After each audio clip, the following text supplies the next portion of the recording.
Now we're coming towards the end of our program here today, which is our segment, as we like to call, Live on Live. And today I'm joined in the studio by someone our listeners should know, or by voice at least, and that's RFI's Jennifer Bakody, who is with me today to talk about her experience working with UN Radio in the Democratic Republic of Congo, should I say.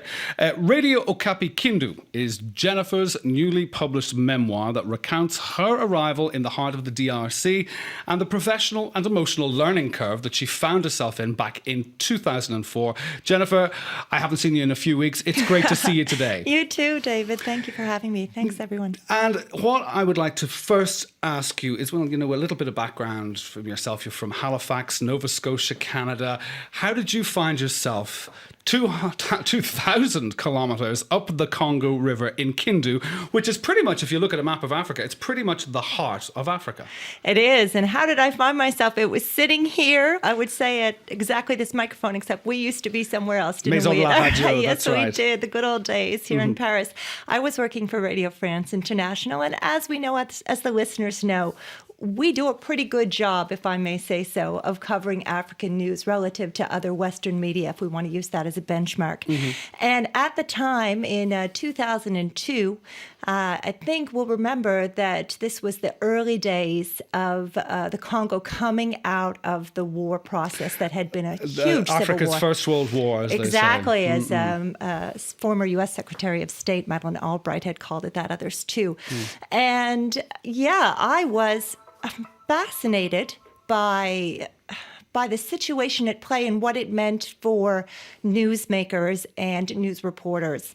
And I started to understand a bit about the context. I thought I understood. It was abstract. I realized that when I got on the ground and had this opportunity to work with Radio Okapi. Now, when you went over there, just try and describe to me what your first impressions were upon arrival. I mean, regarding its location in the heart of Africa, in the heart of the Congo. How remote did it all feel to you? Boy, remote. So I remember I had 2 weeks first in Kinshasa. This was the beginning of 2004. Radio Okapi had a presence within what was then MONUC, now MONUSCO, the UN peacekeeping mission in the Congo, had a presence there. It was a real newsroom. I couldn't believe it. I remember somebody was playing solitaire on their computer. And that's back in the day, all back right. Back in the day. And I said, look at that. And there was the studio. There was everything that we have here, the countdown clock, the microphones, the headphones, the whole shebang. And I felt great. And when I got to Kindu, which was, I didn't know what to expect. It was so much smaller. This was a regional station. Radio Okapi then had a bunch of regional stations. This was but one. We were a team of 7 or 8, and then a technician, including a technician, myself, these Congolese journalists who became my dear friends. My gosh, wonderful people. I've learned so much from them. And Radio Okapi Kindu, the frequency of peace. Now, when you arrived, what did the staff tell you about the politics of the region back in 2004? As you said, even though, and this is the same with everybody when they start in radio, especially when they're trying to get involved with African politics or what is happening on the continent, it can be all very overwhelming. I mean, we all start off quite green. But back in 2004, what was the situation and what did the staff tell you? Okay, well, my colleagues knew all the acronyms that I didn't. I thought I knew DPKO, DDR, yikes, there were so many of them, FARDC, of course. All of these things. I was struggling. The book shows some of that struggling. They were very patient with me because, of course, they knew these things like the back of their hand. What I came to understand very quickly, what was the important thing, because I was not going out doing the reporting. I was in a supporting role. What I understood very quickly is that we needed to get the news right, stick to the facts, and be neutral. That was the way that we could protect ourselves in a very complex situation. That was what the listeners needed. That's what they expected from us. That was the mandate of the radio. Now, as a Muzungu, if you will, in the world of Congolese internecine political battles, be they conflict or whatever, were you seen like how did the local staff react to you? Did they look at you as detached? Did they think that you didn't care as much as they do? As you say, they knew all the acronyms, they knew this inside out. What was their first reaction? What a great question, because I anticipated, I was at the time 30. You can do the math, I'm 43 today. It was 30. These journalists, many of them had worked in other news media before Radio Okapi, were very seasoned. Some of them, most of them were in their 50s. And I expected that they would be a little bit méfiant, skeptical of me. Yeah. Maybe I would have been in their place, to tell you the truth, David. But they were so interested to learn anything that they could from me. I took that wrongly. I took that to mean maybe that they hadn't gone to journalism school. Many of them had. I took it to believe all these things that weren't true. And what I understand today is that they were the best kind of journalists. They knew there was an opportunity to get more information from me, to understand how the outside world was looking in.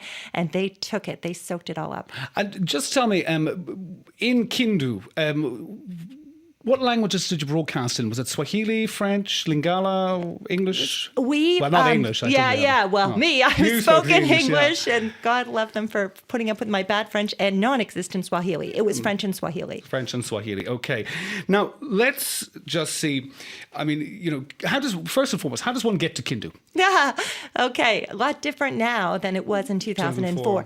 2004, there were some domestic flights operating. There were no roads that connected Kindu, even to some of the nearest communities in Kalima, Salamabila.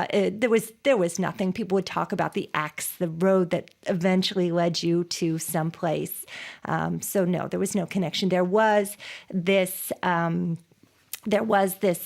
network that was running very badly. The UN had its, at the time, was the largest air network in Africa running in the Congo. Okay.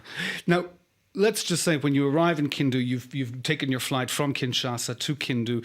There's either one way you go back through the forest, or you go down the Congo River, all the way up north and then down around into the basin. Didn't do that. Yeah, I'm sure that would have been a great adventure. You'd have another book then to write about that. But just when was your first? You're not in Kansas now, Dorothy. Kind of experience that you had when you were there. I was like, oh my God, this is where I found myself. What was that? On a personal level. Oh, what a great question, David. Gosh, I mean, it was almost every day, because it was the things that people ate or didn't eat, the creative ways they ate. Obviously, today it's not so strange. I understand this, the eating bugs, eating termites. This is done not just in Africa, all over the world. It's been done lots of places for many, many years. In Mexico, I had larvae deep fried, and they were actually just like chips. Actually. Of course, and good for you and all of those things. So that was always. It's food. We all have a personal relationship with food, don't we? That was a big thing. The heat, the expressions, the way that people used to say things like good evening when it was only noon. But of course, it is becoming already the evening at the time, isn't it? When you get up at 5. It's also with Swahili time. Yes. It's also with Swahili time. It's everything starts at 00 hours, which is at 6 o'clock in the morning. Absolutely. But now, moving away from your experiences in Kindu, this is your first book, Radio Okapi Kindu, and I will show it again to the cameras. Might be my last, David. We'll see. Well, it's your first book. Well, when did you actually make the decision to put pen to paper? This is why I say it might be my last. This has been my labor of love. It wasn't about the 13 desire. Years in the making. It wasn't about the desire of me to write a book. It was that, my gosh, look at what these people have done. It is a benchmark for all media throughout the world. This is what I call today, it's timely, I hope, the anti-fake news. Sure. The true story of the anti-fake news. And the Congolese deserve, I believe very strongly in this, to have their success recognized internationally. War is not the Congo's singular story. Radio Okapi proves that. And if you were to listen to a Radio Okapi newscast right now, and we can on the internet, so please everyone do, you will see the gamut of stories that are covered. People are living their lives. Things are happening. There is the whole range of stories out there. And one final question, because we're running out of time. Have you been back? Yes, I have. I had to go back. I had to go back for myself. I had to go back to see things that I knew, but I didn't know, because I never went with the intention of writing a book. And it was only afterwards, after things were starting to settle for me and I got caught up to speed, that I said to myself, there's a story here, needs to be documented. I went back. It was really one of the most lovely, the highlight of my life. And that's it. The highlight of your publishing career to date. It's Radio Okapi Kindu. And my thanks there to RFI's Jennifer Bakody. And that's all we have time for today on Paris Live PM. My thanks to all the team here. See you tomorrow. Bye-bye.